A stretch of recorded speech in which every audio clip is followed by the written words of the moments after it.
شوال کے روزے۔ رمضان اور عید گزرنے کے بعد شوال کے مہینے میں 6 روزے رکھنے کا اہتمام کریں۔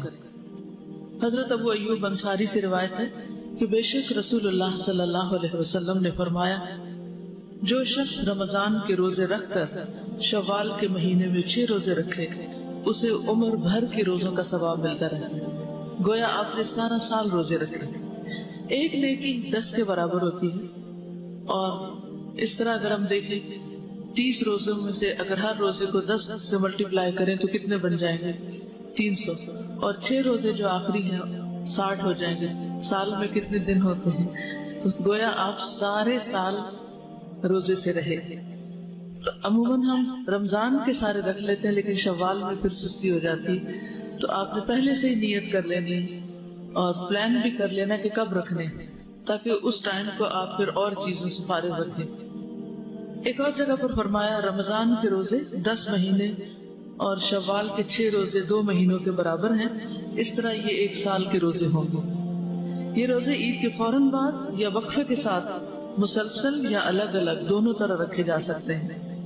قضاء روزے رمضان میں کسی بھی عذر کی بنا پر چھوڑے گئے روزوں کی قضا جلد از جلد ادا کرے، یعنی سفر کی وجہ سے یا بیماری کی وجہ سے اگر کوئی روزہ رہ گیا تو فوراً بعد میں رکھ لیا جائے، کیونکہ رمضان کے دنوں کی گنتی پوری کرنا ضروری ہے۔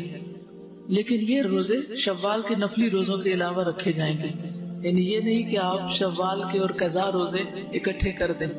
2 نیتیں ایک روزے میں جمع نہیں ہو سکتی۔ آپ یہ نہیں کہہ سکتے کہ اللہ وہ جو میرے پیریڈز کی وجہ سے روزے چھوٹے تھے وہ شوال میں بھی آپ کاؤنٹ کر لیں، کیونکہ میں شوال میں قضا رکھ رہا ہوں۔ نہیں، وہ 6 دن الگ ہوں گے اور یہ 6 دن الگ ہوں گے۔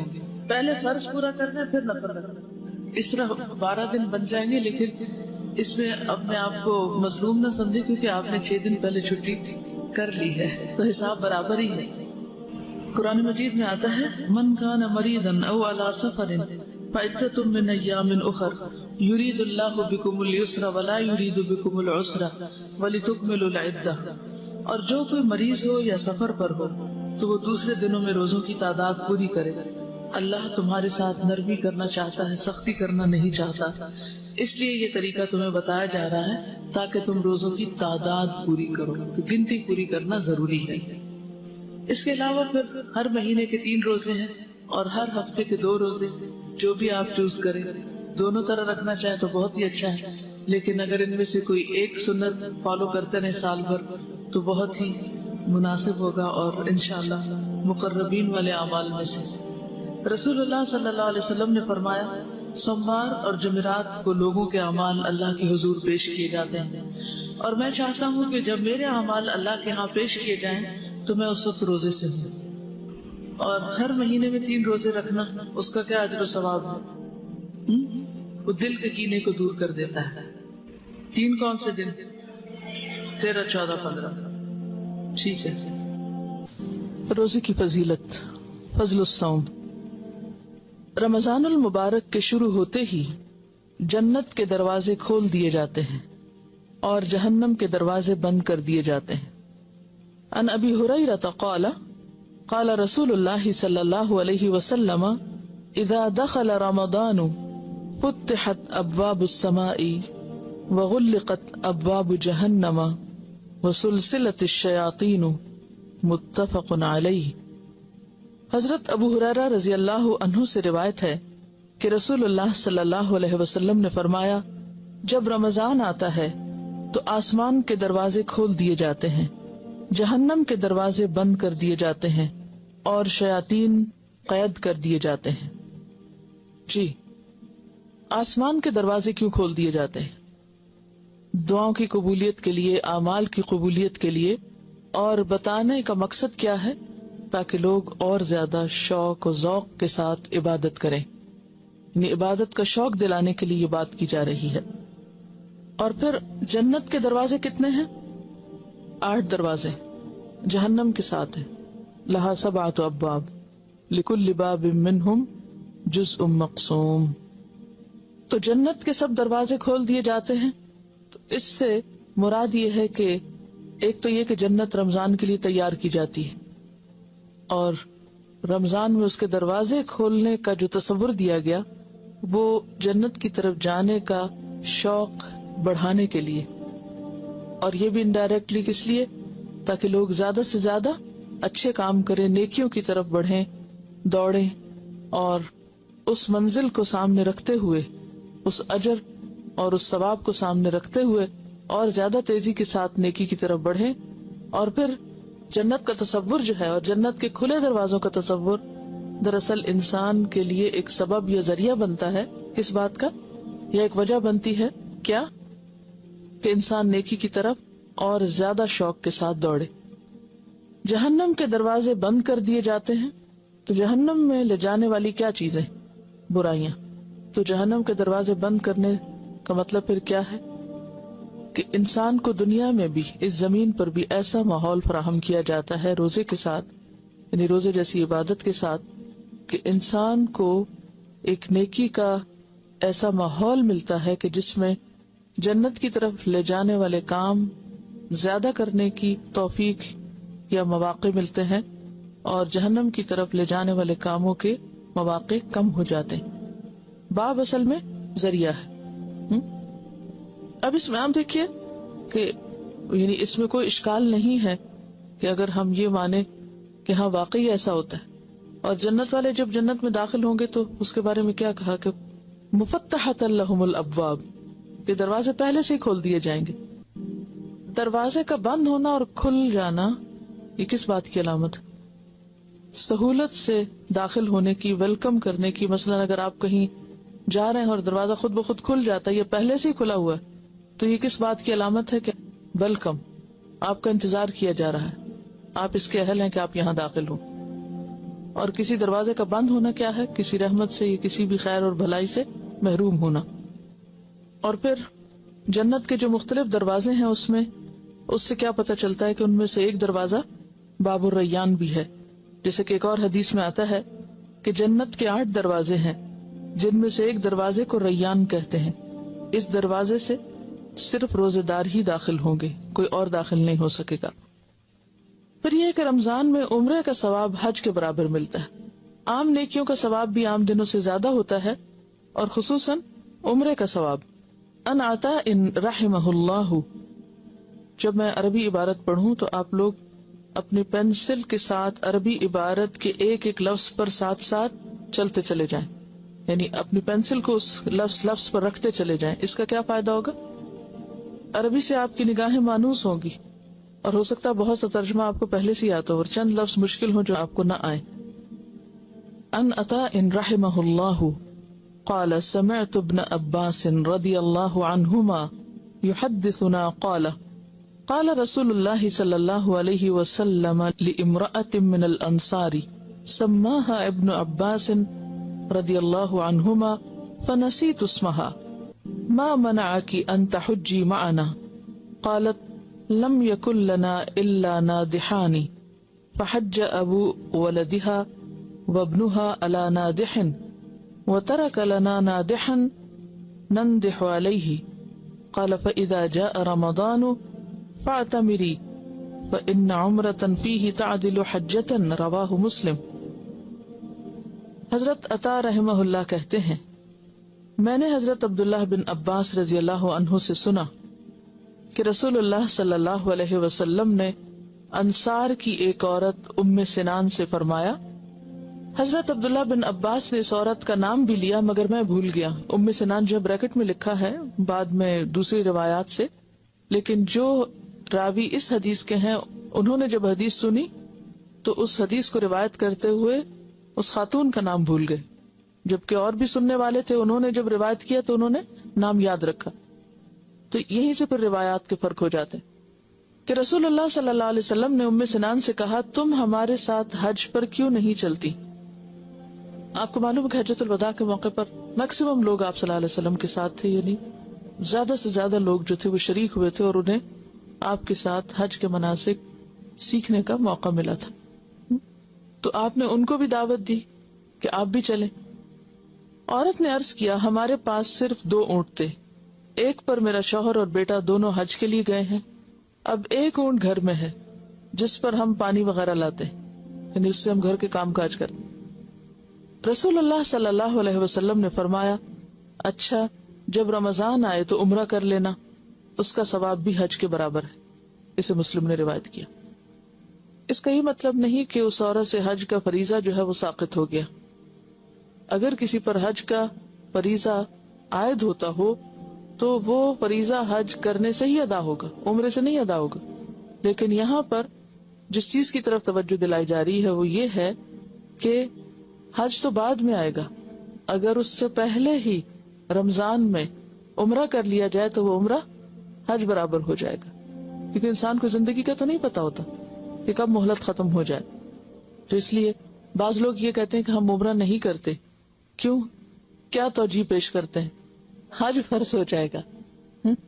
تو یہ حدیث بالکل اس کے یعنی اس تصور کو توڑنے والی ہے کہ حج تو ایک مستقل عبادت ہے، جب اس کا موقع آپ کو ملے وہ آپ کریں. لیکن اگر اس سے پہلے آپ کو عمرے کا موقع مل رہا ہے تو یہ سوچ کے عمرہ نہ چھوڑیں کہ اس طرح حج فرض ہو جائے گا. نہیں، وہ تو اگر فرض ہے تو ویسے ہی فرض ہے، اور اگر فرض نہیں تو فرض نہیں. اور اگر اس سے پہلے رمضان میں عمرے کا موقع ہے تو اس موقع سے فائدہ اٹھا لیا جائے. یعنی یہ تو اپنی اپنی بات ہے کہ کون کس نیکی کا کتنا شوقین اور کتنی اس میں وسعت ہے. روزہ قیامت کے دن روزہ دار کی سفارش کرے گا. ان عبد اللہ بن عمرو ان رسول اللہ صلی اللہ علیہ وسلم قال الصیام والقرآن یشفعان للعبد یوم القیامت یقول الصیام ای رب منعته الطعام والشہوة فشفعنی فیہ ویقول القرآن منعته النوم باللیل فشفعنی فیہ قال فیشفعان رواہ احمد والطبرانی صحیح. حضرت عبداللہ بن عمرو رضی اللہ عنہ سے روایت ہے کہ رسول اللہ صلی اللہ علیہ وسلم نے فرمایا روزہ اور قرآن قیامت کے دن بندے کے لیے سفارش کریں گے. روزہ کہے گا اے میرے رب، میں نے اس بندے کو کھانے پینے اور اپنی خواہشات پوری کرنے سے روکے رکھا، لہٰذا اس کے بارے میں میری سفارش قبول فرما. قرآن کہے گا اے میرے رب، میں نے اس بندے کو رات قیام کے لیے سونے سے روکے رکھا، لہٰذا اس کے بارے میں میری سفارش قبول فرما. چنانچہ دونوں کی سفارش قبول کی جائے گی. اسے احمد اور طبرانی نے روایت کیا ہے. اس بات کا بھی مقصد کیا تھا کہ لوگ اس عبادت کو شوق سے رکھیں. یہ اسلام کی خوبصورتی ہے کہ ایک چیز کو، ایک عبادت کو ہمارے لیے اگر اس نے فرض کیا ہے تو ساتھ اس فرض کو ادا کرنے کا شوق بھی دلایا ہے تاکہ وہ فریضہ ادا کرنا آسان ہو جائے. یہ حکمت ہے اس میں. ورنہ عموماً جب کسی کو کوئی ڈیوٹی دی جاتی ہے تو کیا کہہ کے دی جاتی؟ اگر وہ مشکل سے کر رہا ہے یا نہیں کر پا رہا تو ڈیوٹی از ڈیوٹی، یہ تمہاری ڈیوٹی تمہیں کرنی ہو. کرو گے تو تمہارا اپنا فائدہ ہے، نہیں کرو گے تو نقصان ہوگا تمہارا ہی ہوگا. لہٰذا یہ ڈیوٹی ہے اس لیے اس کو کرو. اسلام نے ہمیں کوئی بھی ڈیوٹی اس طرح کی نہیں دی کہ یہ کہا ہو کہ یہ نماز ہے تمہارا فرض ہے، تمہاری ڈیوٹی ہے پڑھ لو. ہم تھکے ہوئے ہیں یا کچھ بھی، یا کوئی نیند آ رہی ہے، یا قرآن پڑھنے کا معاملہ ہے یا روزے کا، ظاہر ہے کہ ان سب چیزوں میں نفس پر ایک مشقت بھی ہے، ایک تکلیف بھی ہے، یا ایک بعض اوقات انسان کے لیے یہ کام بھاری بھی ہو جاتے ہیں. لیکن جب اجر سامنے ہوتا ہے، جزا سامنے ہوتی ہے، تو مشکل سے مشکل کام آسان لگنے لگتے ہیں. یہی اللہ تعالیٰ کی رحمت اور مہربانی ہے کہ ہمارے فائدے کے لیے ہمیں کام کرنے کو کہا جاتا ہے اور پھر مزید اس پر ثواب اور اس کا فائدہ بتا کے اس کو آسان بھی کر دیا جاتا ہے. روزے کا اجر بے حساب ہے. عن ابی ہریرہ قال قال رسول اللہ صلی اللہ علیہ وسلم قال اللہ عز وجل. یہاں آپ دیکھ رہے ہیں کہ حضرت ابو ہریرہ سے روایت ہے، نبی صلی اللہ علیہ وسلم نے فرمایا، اللہ تعالیٰ فرماتا ہے. اور ایسی حدیث قدسی کہلاتی جس میں الفاظ نبی صلی اللہ علیہ وسلم کے ہوتے ہیں لیکن بات اللہ تعالیٰ کی طرف سے ہوتی ہے. کل عمل ابن آدم لہ الا الصیام فإنہ لی وأنا اجزی بہ والصیام جنۃ فإذا كان یوم صوم احدکم فلا يرفث یومئذ ولا يسخب فإن سابہ احد او قاتلہ فلیقل انی امرؤ صائم والذی نفس محمد بیدہ لخلوف فم الصائم اطیب عند اللہ یوم القیامہ من ریح المسک وللصائم فرحتان یفرحہما اذا افطر فرح بفطرہ وَإِذَا لَقِيَ رَبَّهُ فَرِحَ بِصَوْمِهِ رواہ مسلم۔ حضرت ابو ہریرہ رضی اللہ عنہ کہتے ہیں کہ رسول اللہ صلی اللہ علیہ وسلم نے فرمایا، اللہ عز و جل فرماتا ہے کہ ابن آدم کا ہر عمل، ابن آدم کون ہوتا؟ انسان، ہر انسان، ابن آدم کا ہر عمل اس کے لیے ہے سوائے روزے کے، روزہ میرے لیے ہے اور میں ہی اس کی جزا دوں گا۔ یعنی روزے کو خاص اپنے لیے کیوں قرار دیا؟ کیونکہ روزہ ایک ایسی عبادت ہے جس کا علم صرف اللہ تعالیٰ کو ہوتا ہے۔ آپ نماز پڑھیں، آپ صدقہ کریں، آپ ذکر کریں، آپ لوگوں کی نگاہوں میں آ جاتے ہیں، یعنی آپ کا عمل ظاہر ہو جاتا ہے۔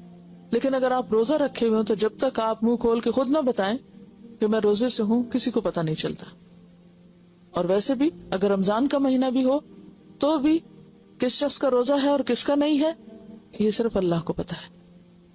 اور روزہ آگ سے ڈھال ہے، یہاں انہوں نے آگ کا لفظ بریکٹ میں ڈالا ہے، لیکن یہ کہ یہ ڈھال کئی چیزوں سے ہو سکتی ہے، گناہوں سے بھی تو ڈھال کیا ہوتی ہے؟ شیلڈ، جس سے دشمن کے وار کو روکا جاتا ہے، پروٹیکشن کے لیے ہوتی ہے شیلڈ۔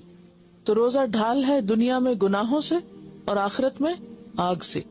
لہذا جس روز تم میں سے کسی کا روزہ ہو اس روز وہ فحش گوئی نہ کرے، یعنی کوئی گالی گلوچ نہ کرے اور بےہودہ کلامی نہ کرے، فالتو باتیں نہ کرے، بیکار کے ہنسی مذاق نہ کرے۔ اور اگر کوئی دوسرا اس سے گالی گلوچ کرے یا لڑائی کرے تو روزہ دار کو صرف اتنا کہنا چاہیے کہ میں روزہ دار ہوں، یعنی کسی بات یا بحث کا جواب بحث کی شکل میں نہ دے، بلکہ کیا کہے؟ میں روزے سے ہوں۔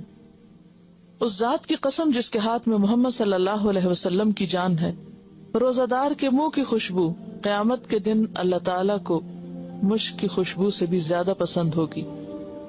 روزہ دار کے لیے دو خوشیاں ہیں جن سے وہ فرحت حاصل کرے گا۔ اولاً جب وہ روزہ افطار کرتا ہے تو خوش ہوتا ہے، یعنی افطاری کا وقت ایک خوشی کا وقت ہوتا ہے۔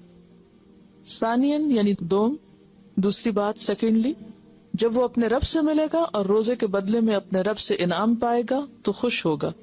اسے مسلم نے روایت کیا، یعنی ایک خوشی دنیا کی اور ایک خوشی آخرت کی، ایک ڈھال دنیا کی اور ایک ڈھال آخرت کی۔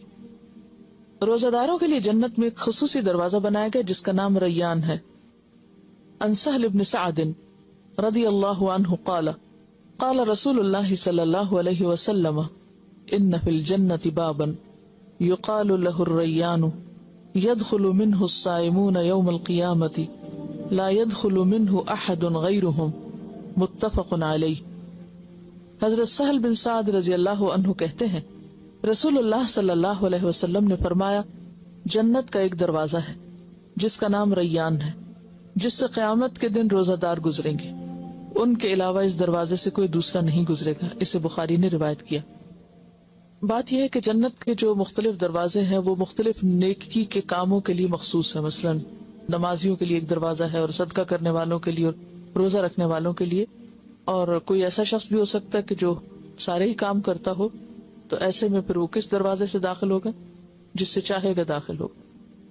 اور باب الریان ایک اہم دروازہ ہے جس سے صرف روزہ دار داخل ہو سکیں گے، اوروں کو اس سے اندر نہیں آنے دیا جائے گا۔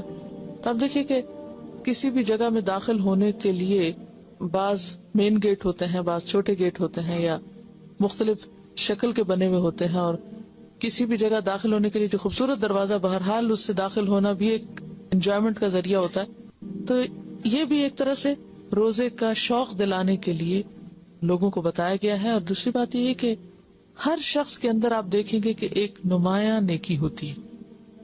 کچھ لوگ نمازوں کا بہت شوق رکھتے ہیں، فرائض کے علاوہ نوافل بھی پڑھتے ہیں، تو خشوع و خضوع سے نماز ادا کرتے ہیں۔ کچھ لوگ روزے کثرت سے رکھتے ہیں، کچھ لوگوں کو صدقہ خیرات کا بہت شوق ہوتا ہے، اسی طرح اور نیکیوں کا بھی۔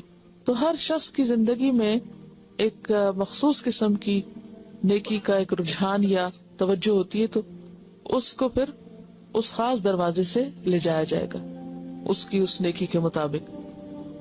اور جب آپ صلی اللہ علیہ وسلم ایک موقع پر جنت کے دروازوں کا ذکر کر رہے تھے تو حضرت ابوبکر نے پوچھا تھا کہ یا رسول اللہ صلی اللہ علیہ وسلم کوئی ایسا شخص بھی ہوگا کہ جسے ہر دروازے سے پکارا جائے گا؟ اصل میں دروازے سے بھی پکار آئے گی کہ یہاں فلاں اور فلاں یہاں سے آئے اور گزرے، یعنی ویلکم کیا جا رہا ہوگا نا، ہر طرف سے ان کی آؤ بھگت ہوگی۔ کہ آپ ادھر سے آئیں. فرمایا کہ مجھے امید ہے کہ وہ تم ہوگے جسے ہر دروازے سے پکار آئے گی، ہر دروازہ کھلا ہوگا تمہارے لیے. رمضان کا پورا مہینہ ہر رات اللہ تعالیٰ لوگوں کو جہنم سے نجات دلاتے ہیں.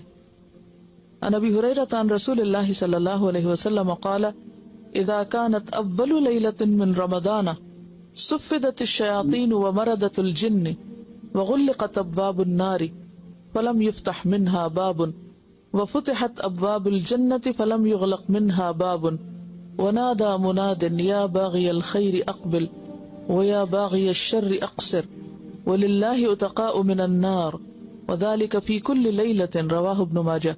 صحیح.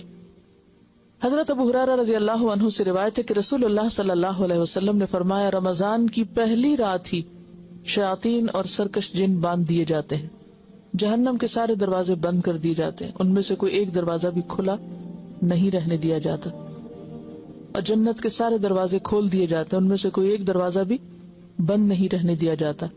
اور ایک منادی کرنے والا فرشتہ اعلان کرتا ہے اے بھلائی کے چاہنے والے آگے بڑھ، یعنی دیر نہ کر، اور اے شر کے چاہنے والے رک جا.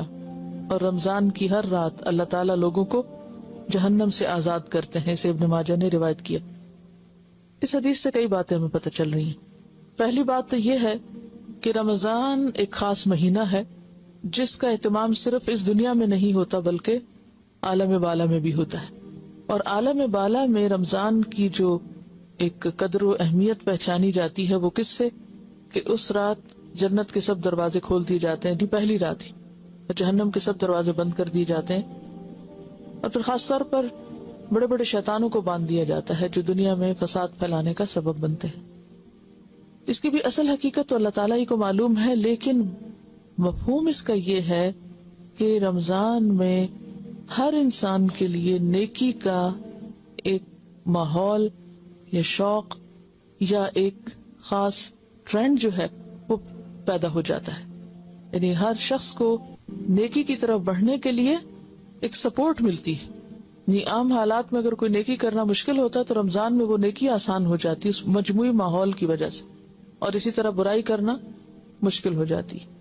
کیونکہ بہت سے لوگ اس پر اعتراض کرتے ہیں کہ پھر بھی لوگ غلط کام کیوں کرتے ہیں. تو اس سے یہ نہیں کہا گیا کہ سارے جن شیطان بند ہو جاتے ہیں، اس سے کہا گیا کہ شیاطین اور سرکش جن، اور پھر شیطان کی تربیت میں رہنے کے بعد انسان کافی حد تک اس کا رنگ لے چکا ہوتا ہے. اگر وہ بند بھی ہو جائے تو انسان خود کافی ہے.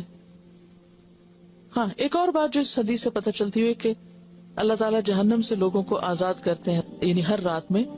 تو اس کا مطلب یہ بھی ہو سکتا ہے کہ دنیا میں جب لوگ روزہ رکھتے ہیں، نماز پڑھتے ہیں، دعائیں کرتے ہیں، استغفار کرتے ہیں، تو جو رمضان آگے بڑھتا چلا جاتا ہے مختلف لوگوں کی بخشش ہوتی چلی جاتی، یعنی گویا ان کو جہنم سے رہائی کا پروانہ ملتا جاتا ہے جو قیامت کے دن ان کو بتایا جائے گا.